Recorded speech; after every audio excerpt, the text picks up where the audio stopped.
Bonjour, vous découvrez aujourd'hui ce podcast intitulé Regarde ton monde. Le titre donc, une invitation à porter un œil nouveau sur la société qui nous entoure, un regard plus jeune sur les thématiques qui nous concernent aujourd'hui, sur nos combats.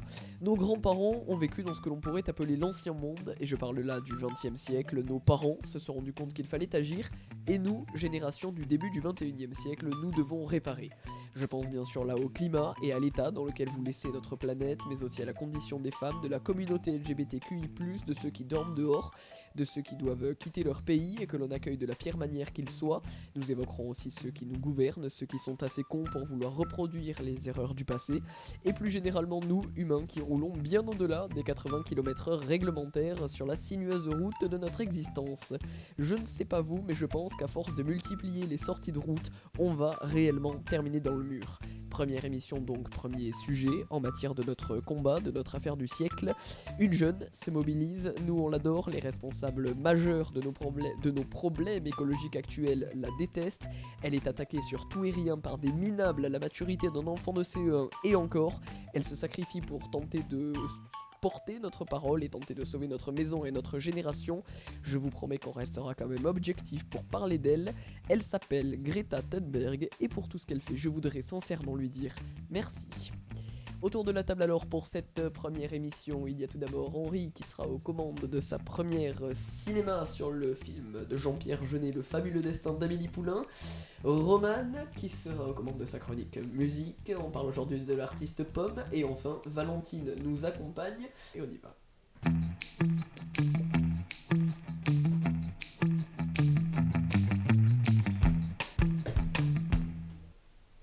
Eh bien, vous ne le savez pas parce que vous ne nous avez encore jamais entendu, mais chaque émission démarrera par une rubrique qui s'appelle le quiz, et on parle donc de la thématique de l'émission. Aujourd'hui, c'est donc Greta Thunberg, vous l'avez compris dans l'édito, c'est parti, je commence. Ma première question, quelle est l'année de naissance de Greta Thunberg ? 2003. 2002. C'était 2003, bien joué Roman. Ah. De quel pays est-elle originaire ? Suède. Oui, c'est qui l'a dit ? C'est moi. C'est là où il fabrique les meubles. Comment est-elle venue jusqu'à New York ? Comment est-elle Au venue ? bateau, envoyé. Voilier. Plus précisément, est-elle venue à New York Envoyé pour prononcer son discours à la tribune de l'ONU ? Comment est-elle venue ? Oui, bien Oui, vu. bah envoyé écologique. Oui, envoyé zéro déchet. En même Bah, temps, envoyé. C'est envoyé spécial, hein, il a été conçu pour être zéro déchet. Et donc voilà.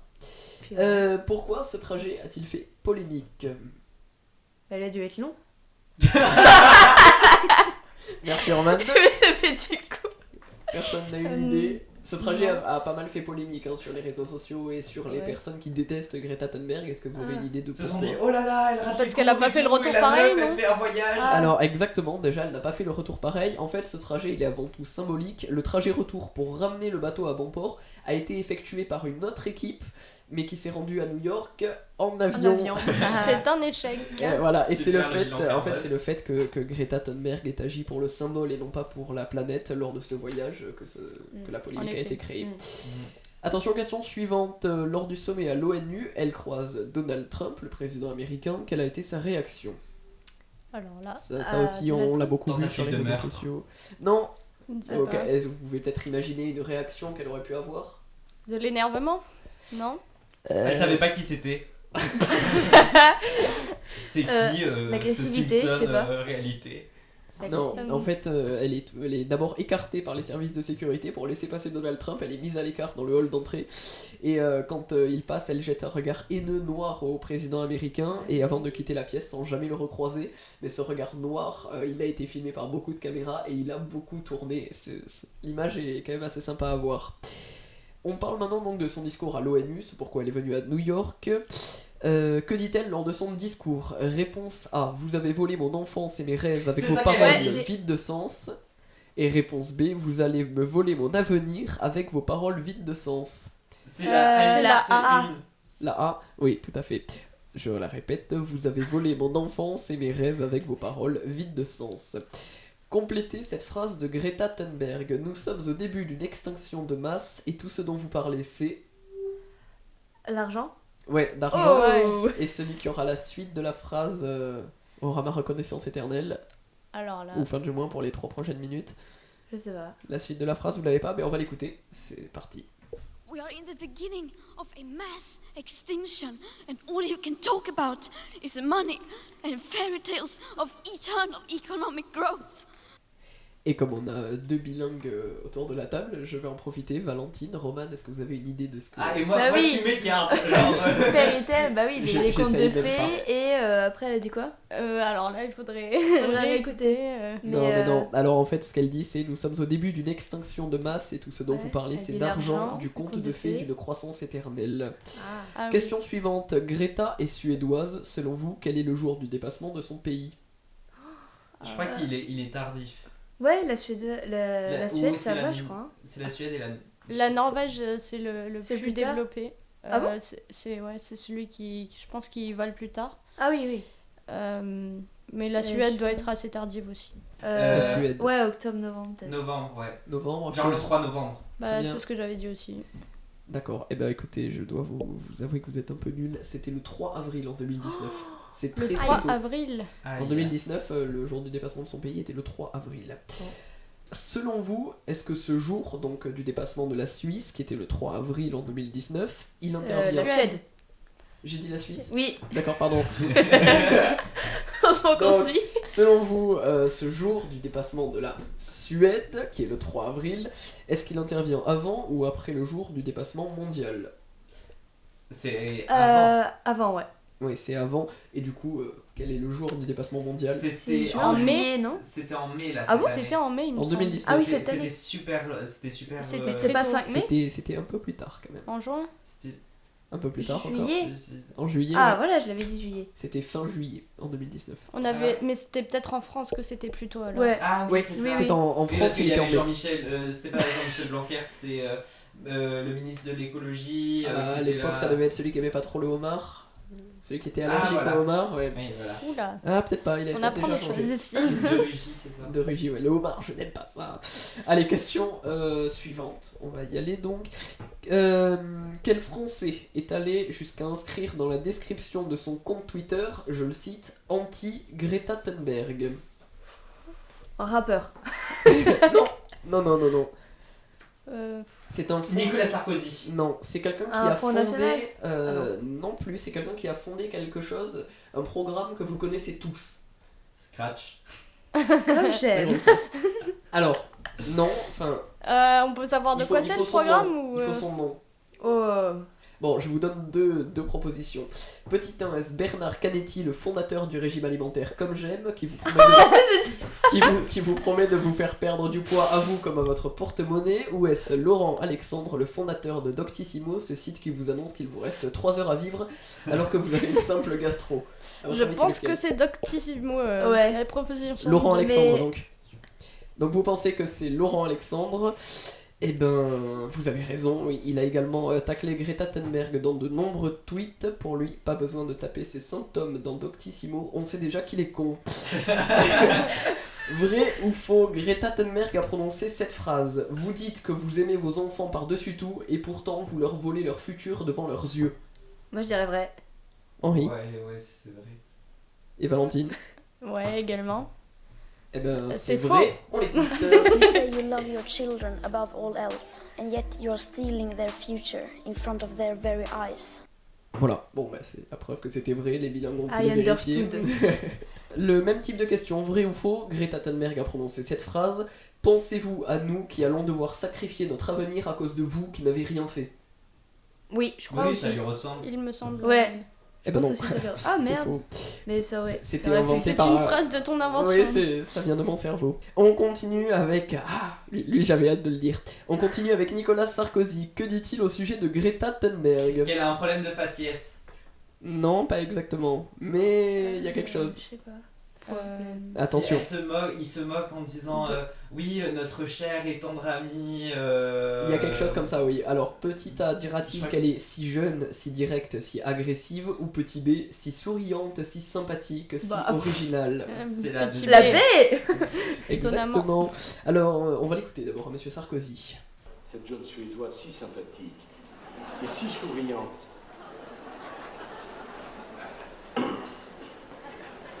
Tellement originale dans sa pensée.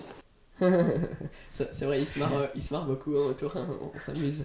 Alors, monsieur Sarkozy, Greta Thunberg, vous le savez, est victime du syndrome d'Asperger, qui n'est autre qu'une forme d'autisme, et moquer une personne en raison de son handicap est juste minable. Voilà, des bisous.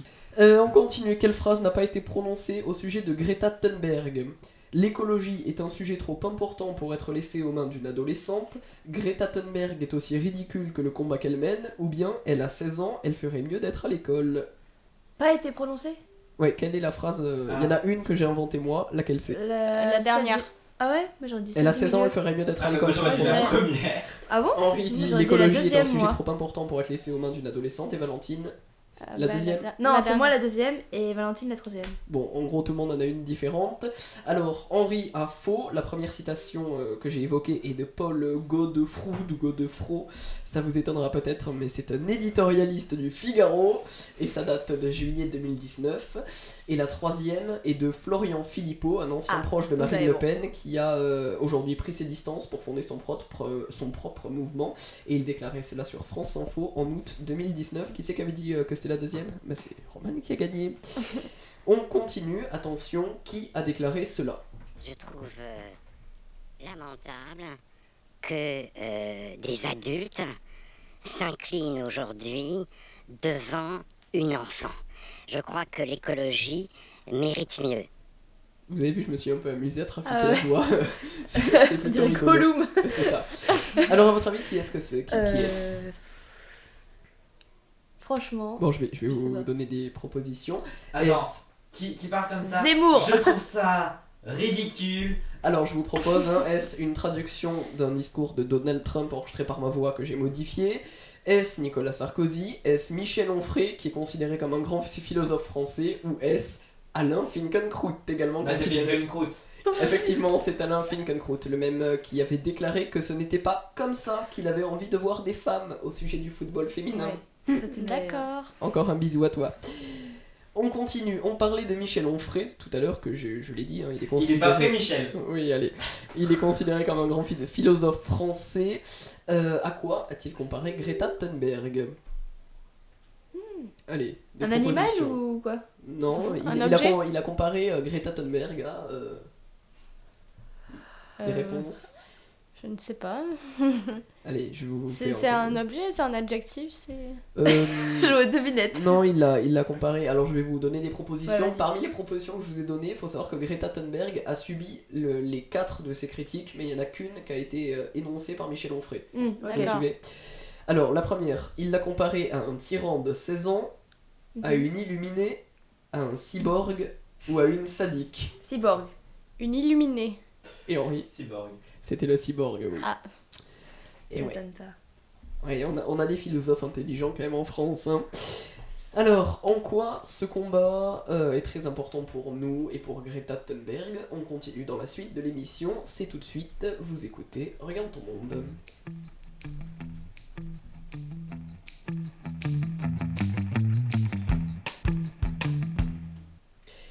Et donc, en quoi est-ce que ce combat est si important pour nous ? Est-ce qu'il est légitime qu'aujourd'hui les jeunes se mobilisent ? Et pourquoi une jeune pour représenter ce combat, selon vous ? Tu peux répéter la question? En quoi ce combat, est-ce qu'il est si important pour nous ?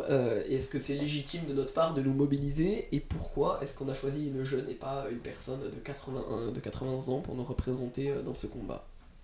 Bah, Je Une personne de répète encore, 80 ou ça ans, va aller ? elle Non, c'est meurt bon. dans pas longtemps. Merci. Il n'y a rien de mieux que les jeunes pour représenter les jeunes. Hein.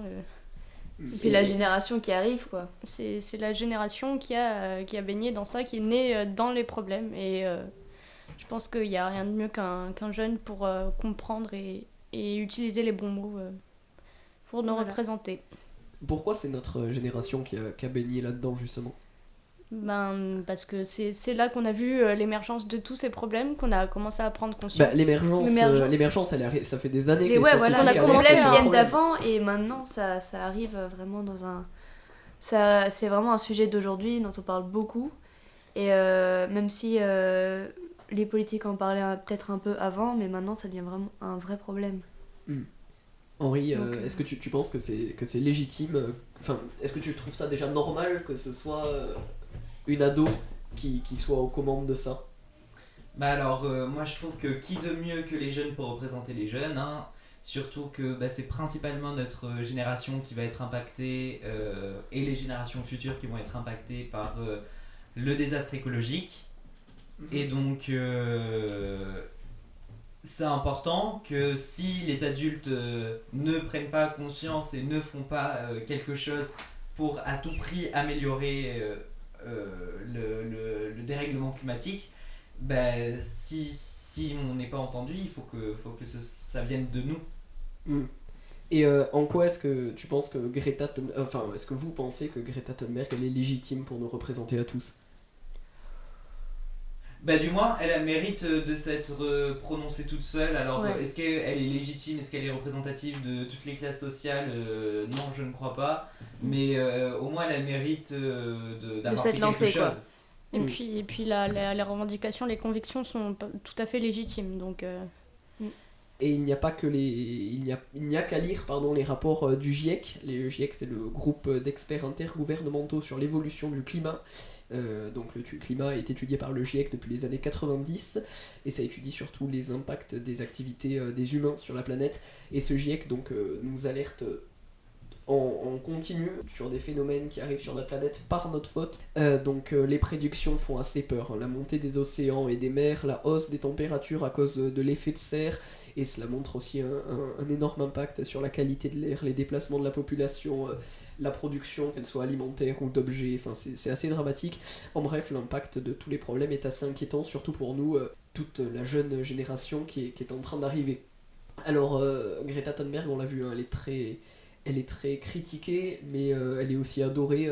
Il y a beaucoup de jeunes qui aiment beaucoup ce qu'elle représente. Je sais pas, vous... Alors, vous pouvez avoir une opinion nuancée, on reviendra sur... vous aurez l'occasion de faire vos philosophes français et de la critiquer un peu plus tard, mais globalement, vous en pensez quoi? Si vous deviez en dire du bien, qu'est-ce que vous diriez sur elle? Je pense qu'elle a du cran déjà de le faire, comme tu l'as dit un jour, de nous porter parole, que c'est pas nous qui quittons l'école, mais c'est elle qui l'a fait pour nous. C'est ça. Et donc ça, c'est une grande force quand même pour notre génération, et ça, c'est bien déjà. Alors, j'ai fait quelque chose... Vraiment, je m'en veux, j'ai lu Le Figaro, elle est qualifiée dans Le Figaro, d'égérie et plus généralement de symbole dans tous les médias ou sur internet. Si vous cherchez Greta Thunberg symbole, j'ai fait l'expérience avec ces 3 mots-clés sur Google. On trouve essentiellement des articles de presse, que ce soit la presse écrite ou de la presse radio, Le Monde, La Croix, Ouest France, Europe 1, RTL, France Inter, Paris Match même. Et il y a là seulement la première page de résultats Google. Donc en fait... tous ces médias qui la considèrent comme un symbole. Ce qui l'a amené à cette popularité aussi, c'est la grève qu'elle a entamée tous les vendredis à partir de août 2018. Elle se trouve toute seule devant le parlement de son pays, avec une pancarte sur laquelle est inscrit « Grève scolaire pour le climat » en suédois. Et c'est autour du mois de décembre 2018 qu'elle devient réellement connue de tous avec son discours lors de la COP24 en Pologne. On en a entendu tout à l'heure un extrait dans le quiz, c'était quand elle disait vous dites que vous aimez vos enfants par-dessus tout, mais vous osez détruire leur avenir devant leurs yeux. Je crois que c'était quelque chose comme ça. Je vérifierai. Son discours à l'ONU, il marque un très fort symbole du combat pour le climat. Est-ce que vous l'avez trouvé bon ou mauvais? Vous en avez pensé quoi de ce discours? À vrai dire, je l'ai pas entendu en français. Non mais sérieusement, il y en a combien préparé tous écouté l'émission? Il y en a qui l'ont entendu. Henri, on a écouté ensemble. Alors, dans le fond, je trouve que ce qu'elle dit est tout à fait juste et tout. Après, il y a quand même sur la forme un certain cynisme et une certaine façon de parler, son éloquence justement, parce que c'est ce qu'on voit en cours actuellement. Il y a quelque chose, je trouve, de totalement surjoué limite. Oui, j'ai déjà entendu ces remarques de la part d'autres jeunes amis à moi qui la prennent presque comme modèle d'engagement et qui ont été pas déçus par ces discours, mais qui parfois étaient un peu surjoués. Elle en fait peut-être un peu trop. Voilà, moi j'ai vu elle veut marquer les esprits, mais c'est ce qu'on dit, on y reviendra dessus, mais c'est vrai que parfois elle peut en faire un peu trop dans ses discours. Nous avons donc déjà entendu des extraits et évoqué ce discours dans le quiz, et je vais vous en citer d'autres, des passages. Tout d'abord, vous nous avez laissé tomber, mais les jeunes commencent à comprendre votre trahison. Les mots là ils sont forts. ils sont directs sont pour très tous les chefs d'État tranchants, quand réunis. même. Ouais. Bah après, il faut C'est très forcément offensif. être un minimum. Ah oui, Oui, non, elle c'est est- clair. oui. Après, je pense pas qu'elle Faut être desserve rentre dedans, non plus la quoi. cause. Ouais, C'est peut-être pas sûr qu'elle en soit au point de desservir la cause en réalité. ouais. Je vous en cite d'autres. Si vous décidez de nous laisser tomber, je vous le dis, nous, on ne vous pardonnera jamais. Nous ne vous laisserons pas vous en sortir comme ça. Est-ce que vous partagez cet avis? Est-ce que vous acceptez qu'elle dise nous, qu'elle parle de vous, alors que, enfin, à ma connaissance, elle n'est jamais entrée en contact avec vous? T'as quelque chose à dire? Non. Non, moi, enfin, je trouve ça bien. Elle représente la jeunesse et du moins, je pense que c'est un service public qu'elle rend. Bien. Ok. Et puis voilà, pour citer un Parole dernier de passage, elle termine sa prise de parole avec ces mots, je la cite à nouveau, le monde se réveille et le changement arrive, que cela vous plaise ou non. Merci. C'est C'est fort quand sec, même. mais c'est. Je dirais pas c'est classe, mais c'est très fort. Enfin, c'est fort quoi. Il faut quand même avoir le cran de le faire à 16 ans. Oui, Enfin, est-ce surtout que qu'elle avait quand même des grandes personnes. on est tous de 2003, ouais. je crois, autour de la table, comme Greta Thunberg. Est-ce que vous auriez été capable d'avoir une si bonne éloquence, de tenir aussi bien devant un public? Déjà, est-ce que vous auriez été capable si, on d'arrêter avait- vos études et de faire tout ça? Est-ce que vous auriez été capable d'être Greta Thunberg au total? Elle est un peu con ta question quand même. Bah oui, on n'a pas tous le même cerveau quoi. Il y en Non, mais a est-ce que vous auriez à réussi 16 ans, à ils font tous autre chose assumer? et ils sont totalement. Est-ce que vous auriez pu assumer un tel... Bah, je pense que si tu t'y mets vraiment, que tu y crois à fond comme elle y croit, tu y vas quoi. Et puis si t'es soutenu par ta famille, Voilà, voilà. etc., évidemment Le soutien que des proches. Ouais, si c'est ta cause, que tu t'y consacres pleinement, et bah, tu vas jusqu'au bout. Hein. ouais. Ouais, puis c'est clair qu'il fallait surtout arrêter ses études aussi. Après, au début, quand elle avait commencé, elle avait dit voilà, j'arrête pour ce combat, et il est clair que l'année prochaine, je les reprends. Je sais pas si elle les a reprises là en septembre, ses études. Il y en a qui savent, j'ai pas regardé si elle avait repris ses études à la pense, rentrée 2019. Je sais que pour non. l'année scolaire 2018-2019, elle avait fait une parenthèse scolaire pour se consacrer à sa cause et à la prévention, mais je sais pas si finalement elle a repris au vu du gain de popularité qu'elle a eu entre le moment où elle a pris cette décision et la rentrée de 2019. On continue. Greta Thunberg, du coup, n'en fait-elle pas un peu trop? On y a en partie répondu. Mais ne vaudrait-il pas mieux d'une écologie souriante? On entend beaucoup ces termes dans les bouches de nos politiques. Est-ce que, à l'écouter, on n'a pas l'impression qu'on est un peu tous foutus, quoi? Si. Clairement. Est-ce que c'est pas un peu... Est-ce que ça dessert pas un peu la cause de nous faire peur sur ces sujets, même si c'est des sujets qui font peur et qui sont alarmants? J'ai cité tout à l'heure les rapports du GIEC. Mais est-ce que vous seriez pas dans la vie, enfin vous seriez pas de l'avis plutôt qu'il faut entrer dans une écologie souriante comme nos politiques la vantent? Ben, certes, c'est un peu pessimiste ce qu'elle dit, mais il faut alarmer, comme tu l'as dit, il faut marquer le coup. Et c'est après, quand on mène des initiatives, qu'on a le droit d'être plus optimiste. Mais là, on se doit de marquer profondément et limite de choquer. Nous savons que certains trouvent qu'elle en fait trop, d'autres adhèrent totalement à sa manière d'écrire et de prononcer ses discours. Je voulais juste moi vous faire part de cette réaction de Bernard Pivot, un ancien animateur télé, qui présentait une émission de dictée. Voilà, je sais pas si vous en avez déjà entendu parler. Une émission de dictée, c'est-à-dire Sur France 3, il présentait une émission de dictée. bon, c'est pas- les gens faisaient des dictées. Voilà, c'est ça. Dans la Et maison, les gens pouvaient dans le s'entraîner pré. derrière la télé. Notre cher Bernard Pivot. Enfin, cher Bref. Bernard Pivot, quand on va voir ce qu'il a dit. Alors, je le cite, hein, dans ma génération, les garçons recherchaient les petites suédoises qui avaient la réputation d'être moins coincées que les petites françaises. J'imagine notre étonnement, notre trouille si nous avions approché une Greta Thunberg. Alors, au-delà, attendez, outre le caractère parfaitement sexiste d'un homme de l'ancienne génération, ses propos reflètent un caractère coincé que l'on remarque dans ses discours, parfois surfait selon certains. C'est-à-dire caractère coincé. Ben, elle a cette tête un peu, voilà, c'est dramatique. Et non, mais, Ah, tu vois. non, attention, je ne m'abaisse pas à ça. Mais elle a ce regard et cette attitude méchante quand elle dit ses propos si puissants et une façon justement de ne pas sourire. Qui... Mais ça fait partie Bah, du jeu ou du surjeu, comme on dit. Elle est pas là pour. Oui, voilà, elle est pas là pour non, être pour décoincée faire non fantasmer plus. Bernard C'est pas Pivot, bon, hein. elle est pas prête, c'est clair. Non, c'est vrai.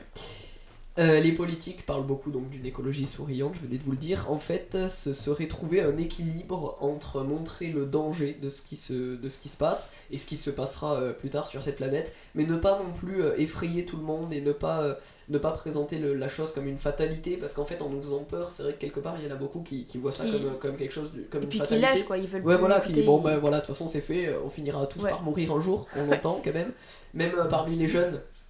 C'est vrai, même parmi les jeunes, on l'entend beaucoup. Qu'est-ce qu'ils ont les deux? On les entend se chuchoter, une référence musicale. Tout c'est à fait, ça. je pense à la musique de Clarica, rien de tel. On Ouais. finira tous entre quatre planches. Tu te rends compte que t'es Oh, en train de chanter dans un d'accord. micro là et que ça va finir sur internet? Moi je dis, C'est ça va pas assumer les super conséquences. glamour, mais c'est étanche. Voilà. Donc je disais, le but c'est de ne pas effrayer tout le monde, de ne pas présenter la Ouais, chose tu viens comme de une nous effrayer, fatalité, bien que certains plus pessimistes pensent que le combat est déjà perdu. Que dire des critiques à l'encontre de Greta parmi celles que l'on a évoquées dans le quiz? Laquelle est-ce que vous retenez? Je rappelle, il y J'ai avait... tout oublié. Ah, Je pourrais vous chanter du Angèle cette fois-ci. Tout. Non, Ah, plus non. sérieusement, s'il y en Vas-y, avait t'as les une, réponses. je dirais plus celle. Je l'ai pas retenue à proprement parler. C'est celle de Nicolas Une Sarkozy. critique, non pas forcément, mais plus celle qui s'attaque à son physique. Parce qu'il n'y a Cyborg, rien là. de plus, Cyborg Ouais. de plus illégitime et ridicule. C'est ce que je disais en édito, la maturité d'un enfant de CE1, c'est Michel Onfray, considéré comme un philosophe français qui l'a comparé à un cyborg. Moi, Ouais. j'avoue que celle qui me fait mal, elle ne touche pas que Greta Thunberg, c'est celle où il dit l'écologie est un sujet trop sérieux pour être laissé aux mains d'une adolescente. Alors ça, c'était l'éditorialiste du Figaro, Paul Defraud ou Defroud. Je pense pas qu'il nous écoutera un jour, mais bon, son nom a été quelque peu On peut écorché. espérer, hein. Sur un malentendu, s'il nous entend. Moi c'est elle, et puis Alain Finkielkraut disait un petit peu la même chose, mais c'est cette idée de dire que les jeunes ne sont pas légitimes, alors que Valentine le disait, c'est peut-être nous les plus légitimes de gueuler, parce que c'est nous qui allons subir de plein fer tout ce qui arrive. Et on a en ce moment déjà des bandes annonces, hein, les canicules, les inondations, les tempêtes. Après, moi je pense qu'elle est critiquée parce qu'il y a beaucoup de paroles et qu'on sait pas si elle fait des actions vraiment. Est-ce qu'il y a vraiment des actions Alors faites déjà, elle a quand même mis sa scolarité en Oui, en voilà, suspens. ça. Rien que ça, je pense que Mais c'est plus Des que- actions Pour concrètes la planète, pour voilà. la planète. Voilà. Mais le problème, Est-ce c'est que que- les actions concrètes, alors oui, hein, c'est quelqu'un qui, dans son quotidien, fait. Enfin, en tout cas, dans la Voilà, communication dans- qu'elle elle donne, dans fait ce très côté-là. attention. Après, le souci, c'est que c'est vite remis en question. L'idée du voilier zéro déchet, on a vu, c'est quelque chose de fort pour Oui. montrer qu'elle agit. Mais après, le retour en avion, le retour avec c'est cramé, l'arrivée quoi. des équipes en avion, bon voilà, elle. C'est vraiment. Mais Surtout voilà, qu'il il faudrait c'était qu'elle. un Je petit pense nom, pour je être pense. vraiment plus. Comment.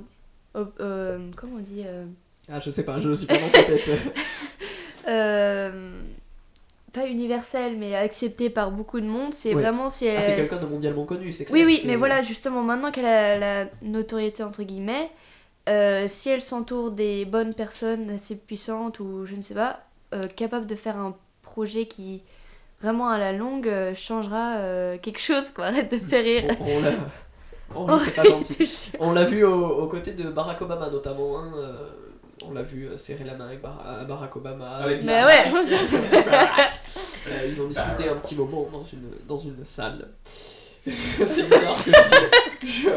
On va passer à la question suivante avant de perdre mon- Oui, allons-y. J'ai terminé cet édito d'ouverture de Regarde ton monde en disant, je me cite, oui j'ai cette prétention de me citer, pour tout ce qu'elle fait, je voudrais lui dire merci. Fin de citation. Alors, si ce combat nous appartient à nous, jeunes, on espère le gagner, sinon ça va nous conduire à notre perte. Si on le gagne, on lui dira merci, ou on n'aura finalement pas eu d'effet majeur, pas d'action. Ça amènera tous à notre perte. Est-ce qu'on lui dira toujours merci à Greta Thunberg? Est-ce que vous aussi vous voulez lui dire merci? Merci Greta. Bah oui, on lui dit merci. J'envisage merci de lui pour, couper son micro, pauvre Henri. Il a pas dit une chose pertinente. Non mais bien sûr que si, on la remercie parce que merci d'avoir pris les devants et d'avoir choisi et décidé de mettre sa scolarité en retrait le temps de servir une cause qui nous concerne tous. Et les filles, vous lui dites merci, vous? Merci. Ouais, merci également. Un grand merci donc pour Il Greta a tout dit Thunberg. déjà. Tous les épisodes de ce combat qui n'est qu'à ses débuts mis bout à bout, Greta Thunberg en fait elle ne sera probablement pas considérée comme des hommes et des femmes qui ont le plus contribué à nous sauver, mais elle aura au moins le mérite d'avoir agi et de nous avoir fait nous lever, notamment dans les marches pour le climat, pour tenter de nous protéger. Voilà, on parlait donc de Greta Thunberg. On va démarrer la phase des chroniques en commençant tout d'abord par ma carte blanche. Jingle. La carte blanche, Baptiste Arnaud.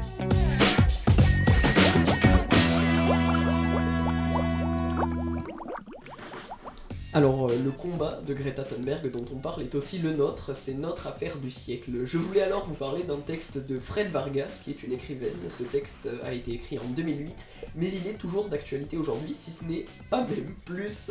Depuis leur rédaction, ces quelques lignes sont occasionnellement remises en lumière par les médias ou les réseaux sociaux dès que l'actualité nous rattrape et nous rappelle la gravité et la dangerosité de la situation dans laquelle nous sommes. Ce texte, il commence par ces lignes. Nous y voilà, nous y sommes.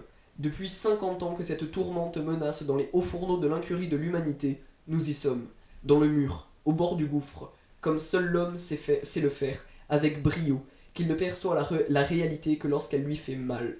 Ces mots sont durs. Durs tout d'abord car ils rappellent violemment le futur auquel nous nous sommes condamnés, tout seul, avec brio, pour la citer à nouveau.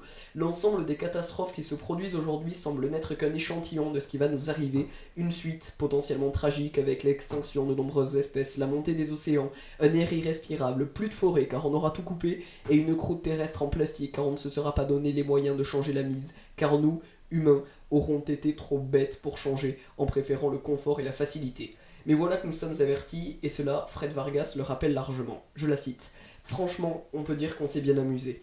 Ah, bien amusé, ça oui. Et c'est là l'ironie et la stupidité de nos gestes du quotidien qu'elle rappelle. Oui, on a fabriqué des chaussures qui clignotent. Oui, on a mangé des fraises du bout du monde. On a éclairé la nuit. C'est vrai. Et la liste qu'elle énumère, la liste qu'elle dresse est loin d'être exhaustive, puisque nous, humains, avons continué. Et moi, le premier, quand je lis ces lignes, j'ai honte. J'ai honte d'avoir demandé à mes parents de m'amener en voiture alors que c'était à seulement 5 minutes à pied. J'ai honte de boire du coca, qui plus est dans une bouteille en plastique. J'ai honte d'être allé au McDo. J'ai honte de tout et je me sens absolument illégitime de prononcer ces phrases quand je vois à quel point j'ai participé à la destruction de la planète, avec ma famille, mes amis et tous ceux qui m'entourent. J'ai honte d'avoir acheté ma dernière paire de chaussures sur internet, probablement fabriquées au bout du monde par des personnes qui vivent dans la plus grande misère. Parce que ça aussi c'est vrai, je n'arrête pas de dire nous, humains, mais je fais encore une fois erreur. Je vais citer Fred Vargas. Quand je dis nous, entendons un quart de l'humanité, tandis que le reste était à la peine. Pardon, j'ai un peu bafouillé. Oui, j'ai honte et pourtant j'ai conscience que ce que je fais est mal. Je demande en manifestant aux États et aux grandes entreprises de changer pour éviter la 6e extinction à laquelle nous courons, mais finalement je me satisfais aussi largement de pouvoir consommer. Il est clair qu'une grande partie du combat dépend des plus gros pollueurs, mais si nous voulons les stopper, c'est à nous de ne plus consommer. Et c'est là que je me demande si j'en serais vraiment capable. Pour être honnête, je ne pense pas. Réduire ma consommation, bien sûr que oui, mais assez, pour être honnête, je n'en sais rien. Ce message dont je vous parle depuis tout à l'heure, vous l'avez peut-être déjà lu ou entendu, et vous pouvez le retrouver avec la voix de Charlotte Gainsbourg. D'ailleurs, on va l'écouter tout de suite. C'est un passage où l'auteur nous rappelle et nous expose les conséquences de tout ce que nous avons fait. La mère nature, épuisée, souillée, exsangue, nous ferme les robinets. De pétrole, de gaz, d'uranium, d'air, d'eau. Son ultimatum est clair et sans pitié. Sauvez-moi ou crevez avec moi. Et il y a énormément à faire. Nous n'avons plus vraiment le choix, comme elle le rappelle, elle qui termine son texte par ces mots d'espoir, je la cite, « À ce prix, peut-être nous danserons encore ». Et de l'espoir, il va nous en falloir. Hein. Bien sûr que ce message fait peur, il nous donne envie de fuir, mais non, on est bloqué sur cette planète. Je vous l'accorde, ma phrase elle fait un peu film de science-fiction. On ne doit pas lâcher, et ce qui nous arrive finalement n'est pas une fatalité, faisons une écologie souriante comme on le disait tout à l'heure. J'avoue que moi aussi, à écouter le message, j'ai senti que c'était un peu foutu et j'ai juste déprimé, mais ne nous enfermons pas en déprimant justement et faisons le maximum. On n'arrivera peut-être pas à changer totalement nos habitudes dont nous avons si honte, mais nous devons faire des efforts tout en profitant bien sûr de notre vie, à nous, jeunes, qui n'est qu'au début, du moins on l'espère. Voilà pour cette chronique, et on enchaîne avec la musique, c'est Roman, la chronique musique.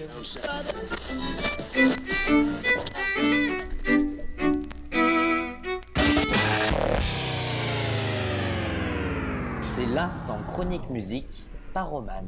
Et Roman nous parle d'une artiste. L'artiste s'appelle Pomme. C'est parti.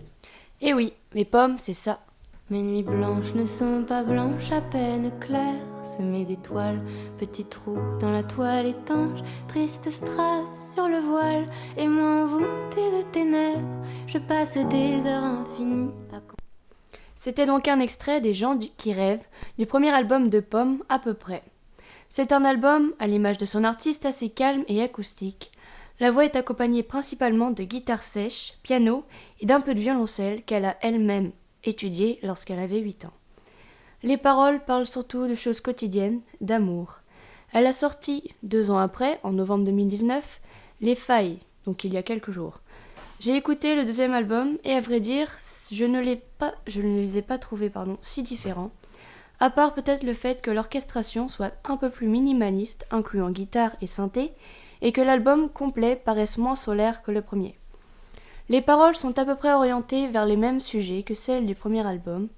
Petit bémol, les refrains prennent toujours beaucoup de place, ce qui donne souvent envie de changer de morceau et qui écourte encore un peu plus l'album qui dure en tout 35 minutes.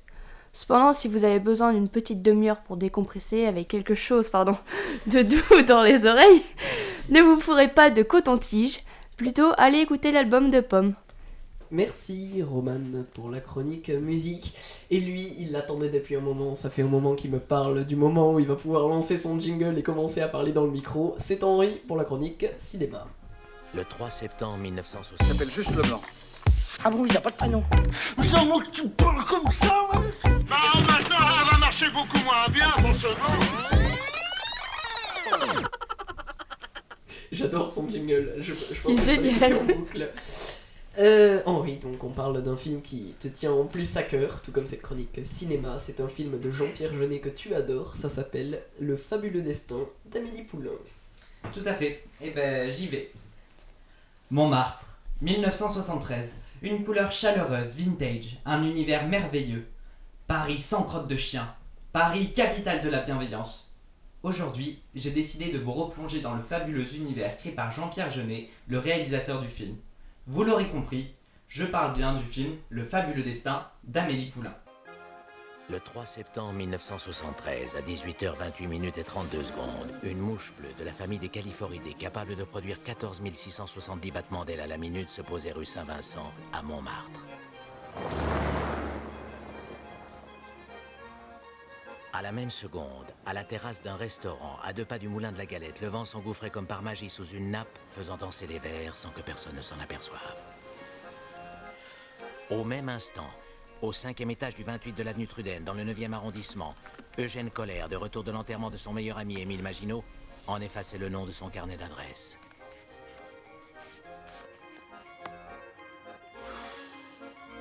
Toujours à la même seconde, un spermatozoïde pourvu d'un chromosome X appartenant à M. Raphaël Poulain se détachait du peloton pour atteindre un ovule appartenant à Mme Poulain, née Amandine Fouet. 9 mois plus tard naissait Amélie Poulain. Donc pour résumer le film en quelques mots, une certaine Amélie Poulain décide, suite à un concours de circonstances, de devenir une créatrice de bonheur pour les autres. Parallèlement, elle joue un jeu de trap-trap avec un garçon qu'elle ne connaît même pas, dont elle est tombée amoureuse.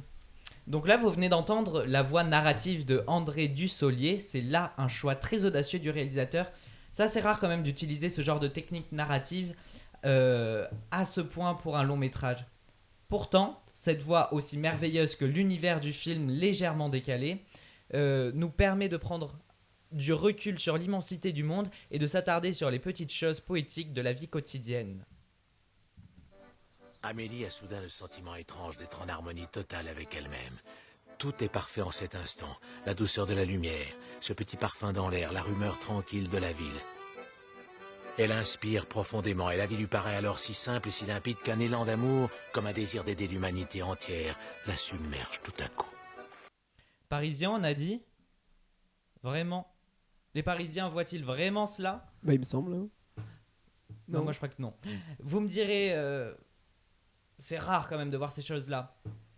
C'est là une des magnifiques simplicités du film. Arriver à rendre heureux le spectateur par une sérénité totale. L'envie d'aider, d'être humain, de se mélanger aux autres. Cet hymne à l'humanité et au bonheur qui a fait de ce film une œuvre cinématographique qui rentrera au panthéon du cinéma français. Un extrait plein d'émotions qui stipule ce sursaut de bien-être. Il s'agit là d'une scène où l'actrice Audrey Tautou qui se donne pendant un instant à une personne non-voyante. Donc Audrey Tautou, qui grâce d'ailleurs à ce film, a été projetée sur le devant de la scène internationale.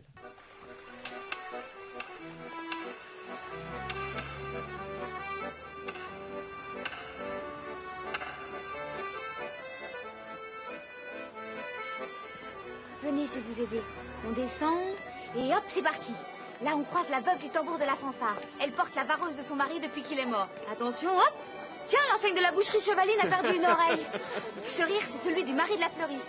Il a des petites rides de malice au coin des yeux. Oh, dans la vitrine de la pâtisserie, il y a des sucettes Pierrot Gourmand. Vous sentez ce parfum? C'est Pépone qui fait goûter ses melons aux clients. Allez, goûtez mon melon. Ah, chez Marion, ils font de la glace au calisson. On passe devant la charcuterie. 79 le jambon à l'os, 45 le travers de micelle. On arrive chez le fromager, 12,90 les picodons de l'Ardèche et 23,50 le cabicou du Poitou. Chez le boucher, il y a un bébé qui regarde un chien qui regarde les poulets rôtis. Voilà, maintenant on est devant le petit kiosque à journaux, juste à l'entrée du métro. Et moi je vous laisse ici. Au revoir. Impossible de parler du film sans mentionner la fabuleuse musique de Yann Tiersen qui renforce l'univers merveilleux créé par le réalisateur et scénariste. Passons de la valse d'Amélie à la très célèbre Comptine d'un autre été ou encore La Dispute. Vous êtes à peu près sûr que si votre enfant fait du piano un jour, il apprendra une de ces musiques composant la bande originale du film. L'histoire de la musique de ce film est assez amusante puisque pour la petite anecdote, Jean-Pierre Jeunet découvre le talent de Yann Tiersen en se faisant ramener par une de ses stagiaires en voiture qui écoutait un disque du compositeur. Il a immédiatement voulu que ce soit lui qui compose la musique du film. Ce virtuose sera comme projeté tout comme Audrey Tautou sur le devant de la scène internationale. Impossible aussi de ne pas parler des couleurs et du découpage technique du film. Jean-Pierre Jeunet, avant d'être un grand réalisateur, c'est un grand monteur. Il aime jouer avec les couleurs, il raconte lorsqu'on lui pose la question sur le podcast Secret de tournage diffusé sur Europe 1. Oh, ça craint de citer Europe 1. Là, je vois la thèse de Baptiste qui est en train de se dire « Mon Dieu, il a cité Europe 1 dans mon émission, malheur, malheur !» Pas vrai. Mais bon, je dois quand même vous l'avouer, cette émission est vachement chouette. Il déclare en fait que ces couleurs rouges, orange, vertes sont des couleurs qu'il voit lui, tout simplement parce qu'à l'époque, il portait des lunettes avec des verres teintés. Tout de même, la couleur a un rôle plus symbolique. Et là, youpi joie, je vous informe que nous allons faire un petit peu de français ensemble. Youpi. Le bleu. Alors le bleu, qu'est-ce que c'est ? Le bleu, c'est une couleur froide. Bravo, félicitations. Et le bleu, c'est également symbole de tristesse et de mélancolie. Eh bien, devinez quoi ? Quoi ? Voilà. On retrouve une lumière bleue dans les scènes un peu tristes et mélancoliques. Ah là là, il est perspicace, le petit Jeunet. Plein de symboles partout. Enfin, pour faire de l'audimat et un peu de drama, parce qu'il faut pas déconner, on est des jeunes et on est cons, et les histoires, on aime bien ça, le fabuleux destin d'Amélie Poulain sera écarté du Festival de Cannes en 2001. Oh mon Dieu, mais quelle horreur! C'est Mathieu Kassovitz jouant dans le rôle qui met le feu aux poudres en assurant que le film aurait pu remporter la Palme d'Or. Cependant, le film obtiendra quand même de nombreux Césars, César du meilleur film ainsi que le César du meilleur réalisateur. Malgré sa non-sélection au Festival de Cannes, ce qui reste assez surprenant je trouve, la presse hollywoodienne saluera le savoir-faire du cinéma français, et ça pour une fois qu'on le salue, c'est déjà une super victoire. Pour conclure, je voudrais dire, et là je vais citer notre Amélie Poulain, j'ai eu 2 crises cardiaques et j'ai dû me faire avorter parce que j'ai pris du crack pendant que j'étais enceinte. En dehors de ça, tout va bien. Alors souvenez-vous, allez voir le fabuleux destin d'Amélie Poulain et tout ira bien. Enfin mieux, en tout cas.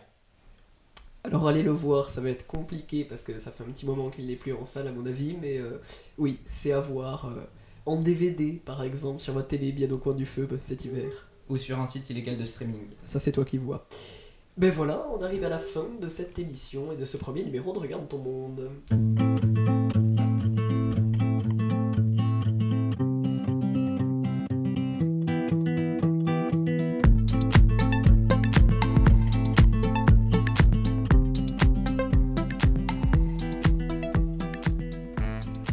Merci beaucoup d'avoir écouté ce tout premier numéro de Regarde ton monde. Merci aussi à vous de m'avoir accompagné pour cette première. J'étais très content, c'est 8 mois de travail qui se sont enfin concrétisés aujourd'hui. Merci à Henri qui était à l'envoi des sons et qui a réalisé sa première chronique cinéma sur le film Amélie Poulain.